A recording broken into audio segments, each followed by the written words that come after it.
பாரத் பெட்ரோலிய நிறுவனத்தின் எண்ணெய் குழாய் பதிக்கும் திட்டத்தை சாலையோரமாக அமைக்க கோரி திருப்பூர் மாவட்டம் பல்லடம் அருகே விவசாயிகள் தொடர் போராட்டத்தை தொடங்கியுள்ளனர். கோவை மாவட்டம் சூலூரில் இருந்து திருப்பூர் மாவட்டம் பல்லடம் வழியாக முத்தூர் வரை எண்ணெய் குழாய் பதிக்கும் பணியை பாரத் பெட்ரோலிய நிறுவனம் மேற்கொண்டுள்ளது. சூலூர் பகுதிகளில் பணிகள் நிறைவடையும் தருவாயில் இருக்கும் நிலையில் அடுத்து பல்லடம் வட்டத்திற்கு உட்பட்ட பகுதிகளில் அத்திட்டத்தை தொடங்க உள்ளனர்.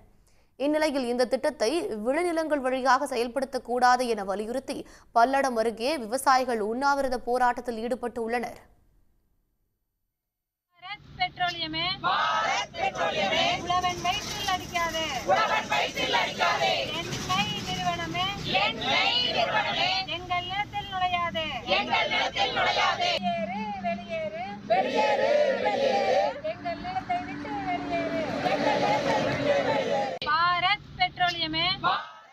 எண்ணெய் குழாய்களை விளைநிலங்களில் பதித்தால் விளைச்சல் பாதிப்பு ஏற்படும் என்றும் அவசர கதியில் திட்டத்தை நிறைவேற்றி வருவதால் எப்போது வேண்டுமானாலும் குழாய் வெடிக்கும் அபாயம் இருப்பதாகவும் அப்பகுதி விவசாயிகள் குற்றம் சாட்டுகின்றனர். ஐடிபிஎல் நிறுவனம் பைப்லைனை ஏற்கனவே ரொம்ப நாளைக்கு முன்னாடி 25 வருஷத்துக்கு முன்னாடி கொண்டு போயிருக்காங்க. இப்போ மறுபடியும் போடுறேன்னு சொல்லிட்டு கோயம்புத்தூர் மாவட்டத்தில் தற்சமயம் வேலை நடந்துட்டு இருக்குது. வேலை நிறுத்தி வச்சுருக்காங்க.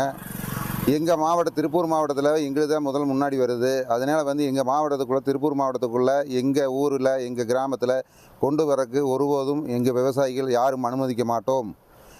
அதுக்காக நாங்கள் முன்னெச்சரிக்கை நடவடிக்கையாக இந்த சுக்கம்பளை கிராமத்தில் உண்ணாவிரதம் இருக்கின்றோம்.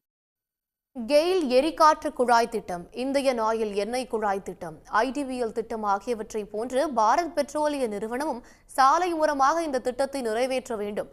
மீறினால் தீவிரமான போராட்டத்தில் ஈடுபடுவோம் என்று விவசாயிகள் தெரிவித்துள்ளனர். உடனுக்குடன் செய்திகளை தெரிந்து கொள்ள சன் நியூஸ் பெல் ஐகானை கிளிக் பண்ணுங்க.